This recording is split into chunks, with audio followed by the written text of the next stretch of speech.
Welcome to Vocabulary Cartoons of SAT. Pass? Sorry, SAT vocabulary cards. Here are our 10 words. Bum, ba, bum, bum, bum. Now, technically we have 11 words because if you add the function part, I'm sorry. So let's get this started with right now. We are on review number 11. What happened to the review? I don't know, but hey, it's better. Now, here are these 10 words. The first word is contrive. It's a verb, and it basically means this. To plan or to scheme. Like, like when the villain is like, nothing can stop me right now. I would say a villain voice, but you can, as you can see. So contriving a plan, like a villain contriving a plan, is like a villain thinking of what will happen next. So contriving, the synonym would basically be invent, and the antonym is coined by the 13-story treehouse series, uninvent. Because that's the only word I can pretty much find. Next word is this one. It's conventional, and it means proper or accepted. So I guess that really does mean proper or accepted. Okay, here we go. It's the confronting to the accepted standards, like conventional. It's like standards that are nowadays more modernish, like cats should not be cut in half. Okay, never mind. Conventional, the synonym is proper and the antonym is improper, because it would be improper of me to just kick this guy. The third word is convey. Convey is our last verb today, and it means to bring or to communicate. And to convey like a message, like I'm using YouTube to convey my ideas of what's happening in my brain to you guys on a big small screen, or a big fat screen, or a big flat screen. Got that? At least the runny nose is going away now. Convey, so synonym, it would be express. I'm expressing myself to you guys. And since the connotation is kind of neutral, there's no such thing as an antonym to it. Next word is this one. It's convult. And it basically means to be involved, usually intricately, but more likely we're going to talk about intricately involved. So anyway, convoluted to something basically means it's complex. It's complex. So, it's a complex thing. Like, if something is convoluted, like the Quinjet, then it's really, really complex. Or convoluted, as most people wouldn't say. The antonym will be simple. Yeah, I like to keep things simple on this channel. I mean, look, parents, moms, dads, all of you guys probably like things unconvoluted, right? Yeah. Oh, as unconvoluted as possible. The fifth word is copious. Basically means large in quantity or number. You might actually remember this word from the SAT words. Some of the words, or at least most of the words that we are doing right now, are actually from the SAT word guides. So yeah, a copious, the synonym is abundant. Like a copious amount of moms and dads in the world is a good thing for little kids. Next, the synonym is abundant and the antonym is scarce. It's a bad thing to have a scarce. Okay. Anyways, it's a bad thing to have an uncopious amount of kids in the world, because if that happens, then not anything will be good. Next word we have cosmopolitan. Cosmopolitan. Here we go. It basically means at home in the world, or to be sophisticated. How about you move a bit? Yes, thank you. Cosmopolitan, and so the synonym is worldly, and then the antonym would be unworldly, because that's the opposite of worldly. Now here's the seventh word, credible. Now you need to have credible sources, like how your teacher always says, use proper MLA citations, or use credible sources. Don't use Wikipedia, it's not credible. Use Wikipedia's sources. Don't use Wikipedia. Actually, don't actually use Wikipedia, but use Wikipedia sources. Anyway, so a credible, the synonym is reliable, and the antonym is unreliable. I mean, you have to have reliable sources to write a reliable paper. The number 8 word is credulous. It basically means to willing to believe or to trust too readily, like very, very gullible. Like, it's kind of credulous that you believe everything that you read on the internet, to be honest. Right? Well, the next word, it's like the synonym of credulous, is gullible. And the antonym is ungullible, because you can't be too gullible in this world, or else you'll basically be a big fat meanie. Next, the ninth word is critique. And the word critique is a noun. And it means to be detailed evaluation or a review. It's basically an analysis or review. Speaking of which, analysis is a synonym of critique. And the antonym, well, there's no actual antonym because the connotation is neutral. Now, our last word for vocabulary is cryptic. Now, you might remember the Enigma machine. Enigma! The Enigma machine! Oh no! We have to win this war right now, or else lots of millions of people will die! Well, that's one way to say it, I guess. So cryptic basically means to be hidden, or to be like in a secret place that is like encoded into something, and you need like something to make it uncryptic. Speaking of which, the synonym is hidden, and the antonym is revealing or uncryptic. Now, this is our last word. This is our last word. Function. Now, I put up a little notes on here. Now, what is a function anyway? A function is an equation that has to be in the form of this. Now, what does fx mean? It doesn't mean like there's three variables, right? Like there's a variable x, there's a variable x, f, and x, and y. Those are not three variables, right? No, the f here represents the word function. The x here represents input. Now, you can use other letters, but x is the most commonly used one that we all agree that we would use. And the y basically is the output that you get. Now, what is x and y anyway?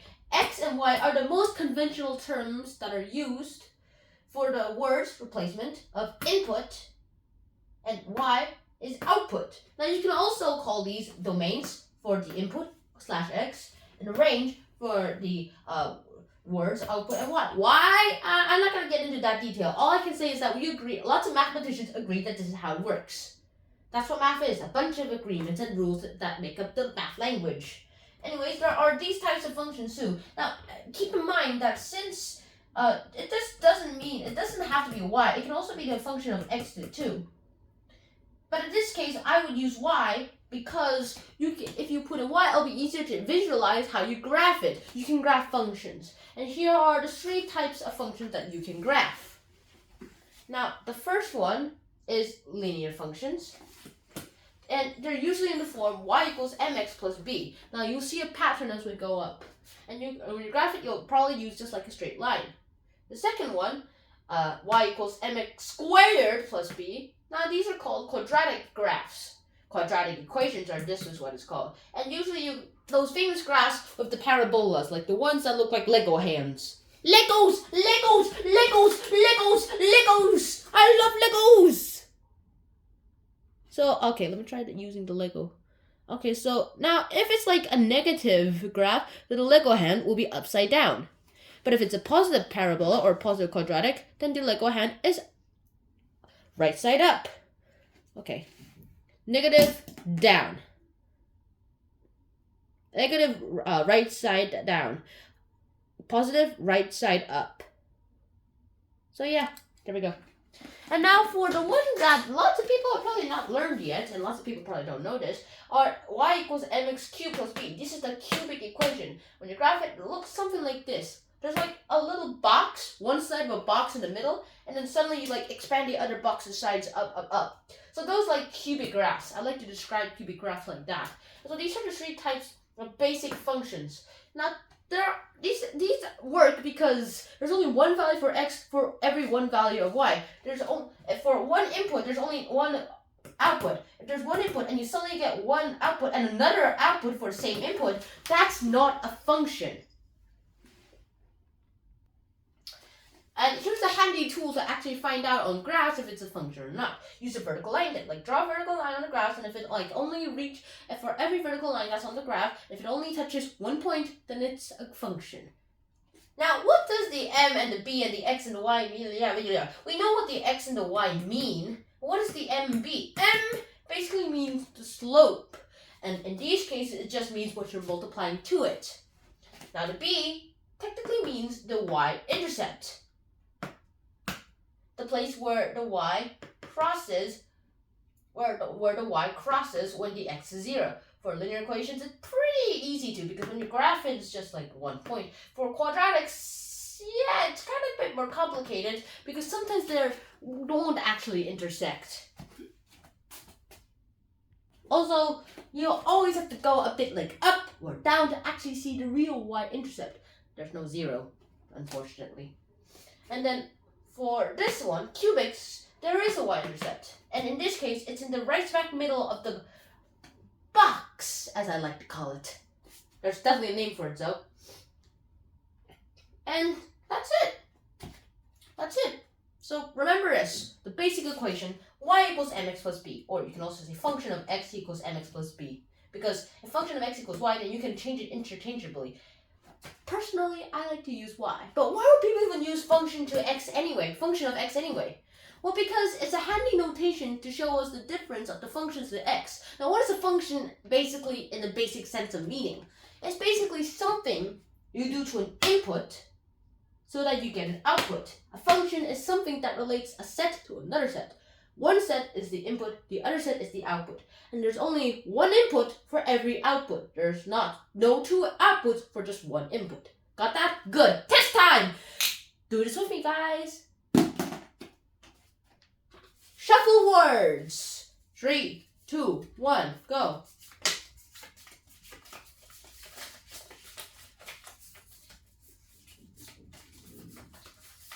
Done. Alright, our first word is convoluted. Mercy's diagram, okay, let me think of the actual name. Morticia's diagram is it's too convoluted. Meaning Morticia's diagram is very, very complex.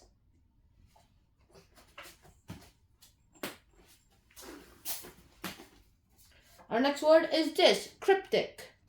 When the Germans started making the Enigma, they had to keep in mind that they had to do a cryptic machine that'll make their messages completely cryptic.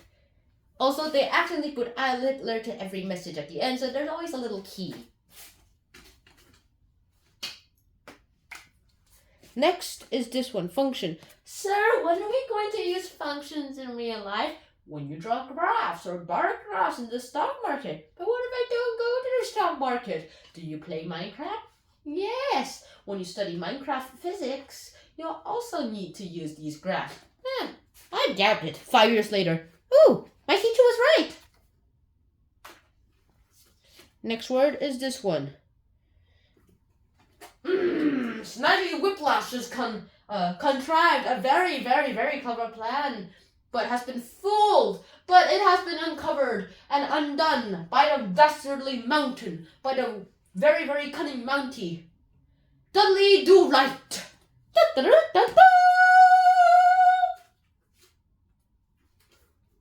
Oh, I dropped it. Okay, I'll ignore it. Conventional, adjective. Now, by conventional standards, R2-D2 is impossible to be created in the way it was in the movies.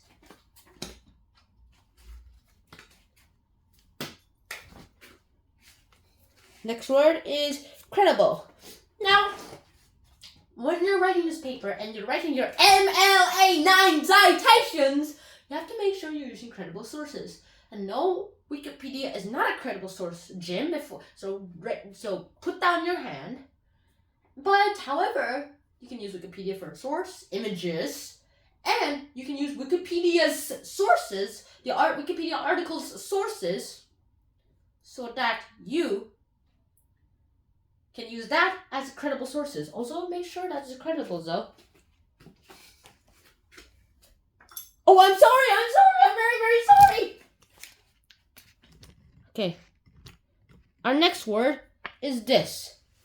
Cosmopolitan.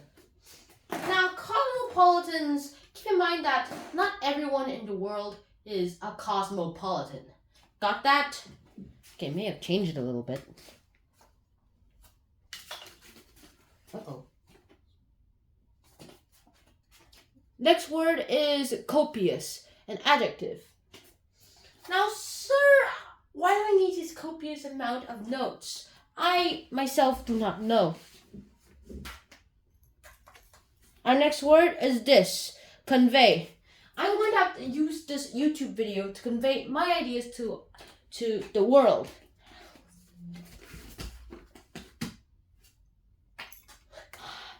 Why am I aiming the cat? Why am I aiming the cat? Critique. Now this book critique is so awesome that I can't do anything to say that it's bad. Next word, credulous. Last word. Why are you so credulous? Why do you think everything on the internet is reliable? I will never understand that. And that's the end of today's episode. I'm going to have to fish that card out somehow. And so I hope to see you guys soon in another episode of Hunter and Sean. And so until next time, sign out. Dancing cat. Dun dun dun dun dun dun dun dun dun dun dun dun dun. Bye guys.